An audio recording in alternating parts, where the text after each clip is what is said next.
आमतौर पर जब पाकिस्तान से कोई बैड न्यूज़ आती है तो हम उस पर खूब चटकारे लेते हैं, लेकिन आज के खर्चा पानी में हम जिस खबर पर चर्चा करने जा रहे हैं उसे सुनने के बाद आप पड़ोसी देशों की बर्बादी पर शायद खुशियां मनाने से पहले 100 बार सोचेंगे।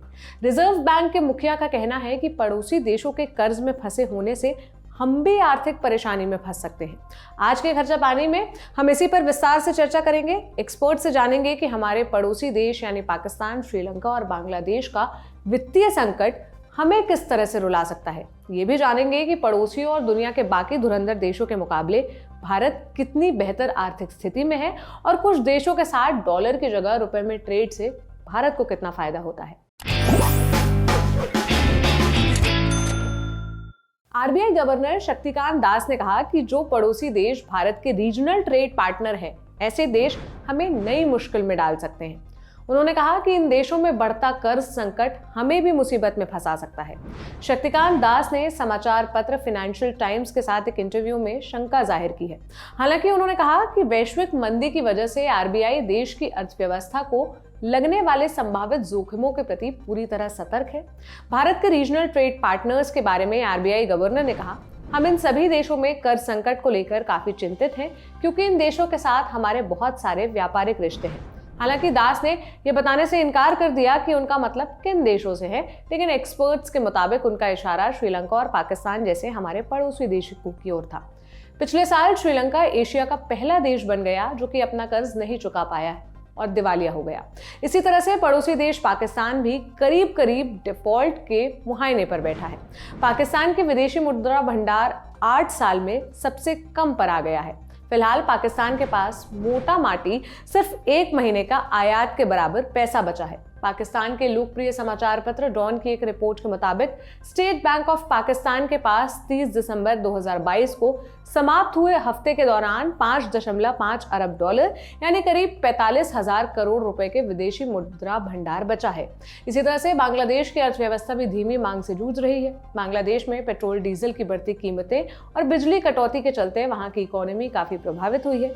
इस वजह से पिछले साल वहां सरकार ने इंटरनेशनल मॉनेटरी फंड यानी IMF से आर्थिक मदद मांगी थी।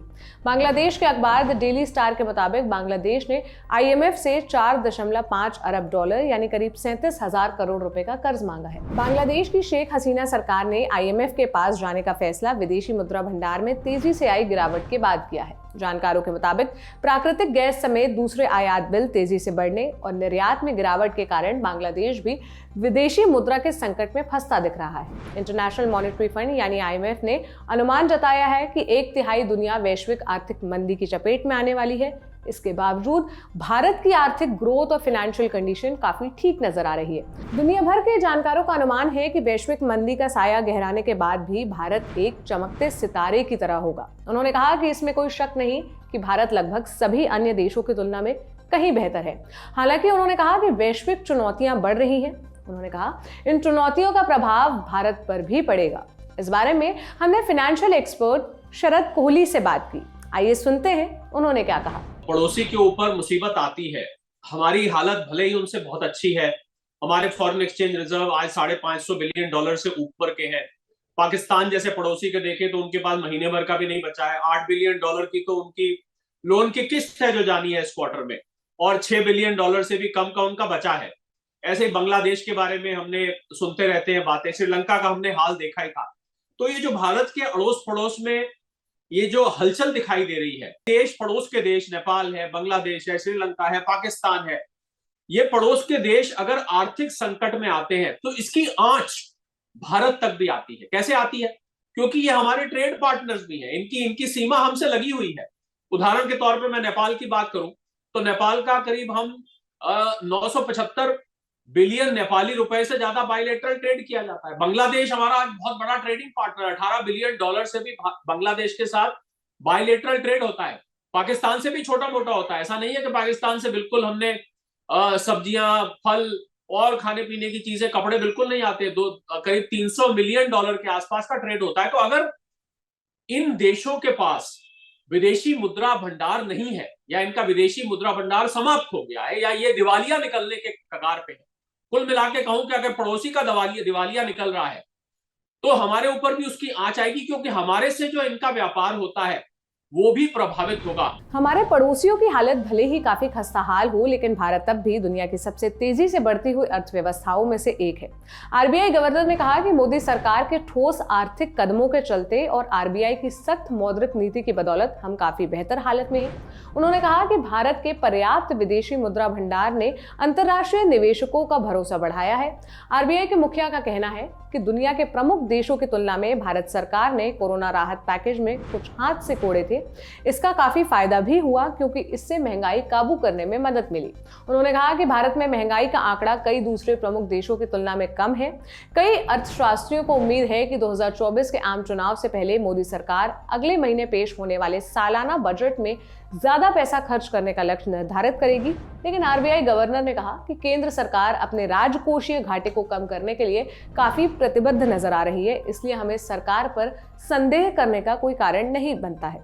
उन्होंने कहा कि भारत का विदेशी मुद्रा भंडार काफी बेहतर हालत में है। फिलहाल भारत का विदेशी मुद्रा भंडार 563 अरब डॉलर के आसपास बना हुआ है। दास ने कहा कि हमारी विदेशी मुद्रा भंडार 9 महीने के आयात के लिए पर्याप्त है और भारत पर जितना विदेशी कर्ज है, हमारा फॉरेक्स उसका करीब 92% है। उन्होंने इस बात को सिरे से नकारा कि भारत ने पिछले साल अपना काफी विदेशी मुद्रा भंडार को खाली कर दिया है। उन्होंने कहा, आप एक छाता इसलिए खरीदते हैं जब बारिश होगी तो आप उसका इस्तेमाल करेंगे, बल्कि बारिश के दिनों में आप अपना छाता अलमारी के अंदर रखकर ये नहीं कह सकते कि ये खराब हो जाएगा। ये बात सही है कि 2021 में हमारी विदेशी मुद्रा भंडार 642 अरब डॉलर था, लेकिन डॉलर में मजबूती के चलते हमें अपनी जरूरतों के लिए काफी भंडार कम करना पड़ा। इसके अलावा आरबीआई गवर्नर ने कहा कि पिछले साल की शुरुआत में जब रूस ने यूक्रेन पर हमला किया, उस दौरान भारत में भी खाने पीने की चीजों के दाम काफी बढ़ गए थे।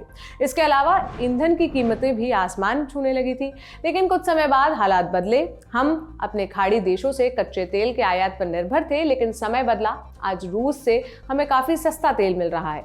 इनके अलावा इन्होंने कहा कि राष्ट्रीय व्यापार में रुपए की अहमियत लगातार बढ़ रही है। इसके लिए सरकार के प्रयास सराहनीय है। शक्तिकांत दास ने कहा कि आरबीआई ने कई बैंकों को 6-7 देशों के साथ रुपए में ट्रेड करने के लिए वोस्त्रो खातों की मंजूरी दी है। रूस के अलावा कई पड़ोसी देशों के साथ हम डॉलर की बजाय भारत रुपए में ट्रेड करना शुरू कर चुके हैं। इससे हमारा काफी पैसा बचेगा। पहले के मुकाबले डॉलर कम खरीदने पड़ेंगे। इस बारे में भी हमने एक्सपर्ट की राय ली। आइए जानते हैं उन्होंने क्या कहा। एक कॉन्सेप्ट होता है जिसको हमने, मुझे याद है खर्चा पानी में मैंने ही एक बार पहले जिक्र किया था, जिसको हम बोलते हैं वॉस्ट्रो अकाउंट। वॉस्ट्रो अकाउंट का अर्थ होता है कि एक देश के बैंक दूसरे देश में अपने अकाउंट खुलवा लेते हैं और वहां पर अपने ही देश की करेंसी में डील करते हैं। यानी कि यहाँ का एक्सपोर्टर वहां पर पेमेंट मंगाएगा, अपने देश की करेंसी में मंगाएगा, इंपोर्टर पेमेंट करेगा, उसी के अगेंस्ट एडजस्ट हो जाएगी, वो भी इसी करेंसी में होगी। तो इससे क्या होता है कि डॉलर की जरूरत नहीं पड़ती। देखिए, जिन देशों में समस्या आ रही है, जहां हम दिवालिये का बार बार नाम सुन रहे हैं, वहां पर आपने ध्यान दिया होगा कि वहां पर फॉरेन एक्सचेंज की कमी या फॉरेन एक्सचेंज का अकाल पड़ रहा है। अगर मैं कुल मिला के बोलूं तो उनके पास डॉलर समाप्त हो गए, जिसकी वजह से वो आयात नहीं कर पा रहे हैं। अगर यही ट्रेड रुपए में शुरू हो जाता है, जैसा कि भारत ने रशिया के साथ किया है, भारतीय बैंकों ने रशिया में जाके वॉस्ट्रो अकाउंट खुलवाए हैं, जिसकी वजह से आज हम भारत और रशिया का जो ऑयल का खासकर ट्रेड हो रहा है, उसमें से कुछ हद तक पेमेंट हम रुपए में और रूबल में वो ट्रेड किया जा रहा है, जहां हमें डॉलर की जरूरत नहीं पड़ रही है। तो यही हाल जो है श्रीलंका, नेपाल, बांग्लादेश, पाकिस्तान की तो हम बात ही नहीं करते, उसको मैं अलग कैटेगरी में रखता हूं। तो इन देशों के बैंकों ने यहां पर आके वॉस्ट्रो अकाउंट खुलवाए हैं, जिससे कि रुपए में व्यापार हो रहा है। यानी कि बांग्लादेश अगर हमें सामान भेजता है यहां से, तो उसकी पेमेंट बजाय डॉलर के वो रुपए में होती है। श्रीलंका करता है रुपए में होती है, और श्रीलंकन रुपी, बांग्लादेश रुपी, उसकी आपस में वॉस्ट्रो अकाउंट के जरिए एडजस्टमेंट कर ली जाती है।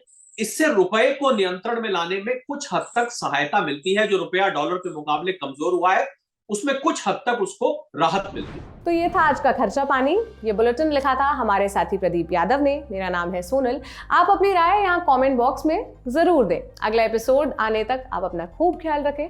शुक्रिया।